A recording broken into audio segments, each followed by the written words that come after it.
Merhaba dostlarım. Geçtiğimiz ay AliExpress'te gezerken gözüme bir şey çarptı. Mini torna tezgahı. Üstelik sadece 30 euro. Bu paraya torna mı olur dedim ama sonra içimdeki meraklı seslendi. Denemeden bilemezsin. Bir yandan da düşündüm. En kötü YouTube'da incelerim, tecrübe paylaşmış olurum. Ben de 30 euroyu sizler için feda ettim. Şimdi birlikte bakalım bu cihaz ne kadar işe yarıyor.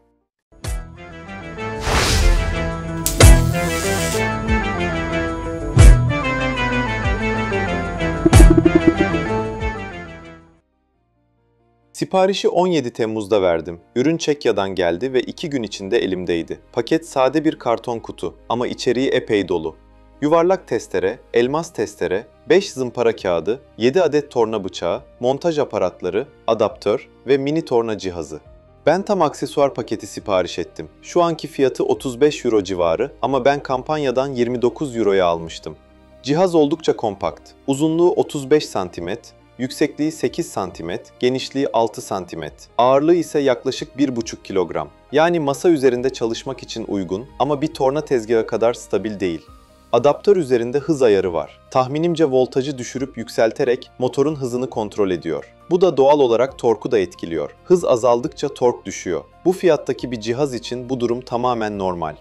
Gelelim cihazın en büyük sorununa. Çene aparatı yok. Yani malzemeyi sabitleyeceğiniz pense ya da mengene yok. Onun yerine sadece bir vida var. Malzemeyi delip sabitlemeniz gerekiyor. 4-5 santimlik küçük parçalarla çalıştığınızda bu yöntem neredeyse tamamen kötü bir fikir. Malzeme ya aparattan fırlıyor ya da parçalanıyor.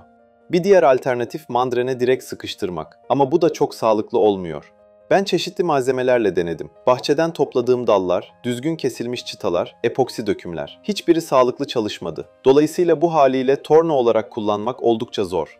Peki ya birlikte gelen torna bıçakları? Maalesef onlar da vasat. Ahşap saplılar var ama ne kesiyorlar ne de şekil veriyorlar. Daha çok parçalama eğilimindeler. Belki kaliteli bıçaklarla değiştirerek sonuç alınabilir. Ama önce çene problemi çözülmeli.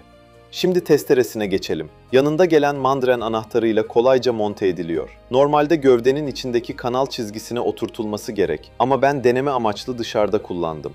Bu haliyle basit bir yatay testere gibi düşünebiliriz. 1-2 santimlik çıtaları kesebiliyor. Kaliteli bir testere takılırsa bu işlev biraz daha anlamlı olabilir. Yani torna gibi değil ama tam çöp de değil. Gelelim en işe yarar kısmına, zımpara. Yanında gelen zımpara kağıtlarıyla birlikte kullanıldığında fena değil. Tabi biraz elinizin alışması lazım. El zımparasına göre daha sabit, Dremel'e göre daha kontrollü. Ben bu işlevini gerçekten kullanabilir buldum. Peki bu ürün alınır mı? 30 euroluk üründen 100 euroluk performans beklememek lazım ama 30 euro bile eder mi tartışılır. Ben bu haliyle torna olarak kullanılamayacağını düşünüyorum. Biraz modifikasyonla iş görebilir mi?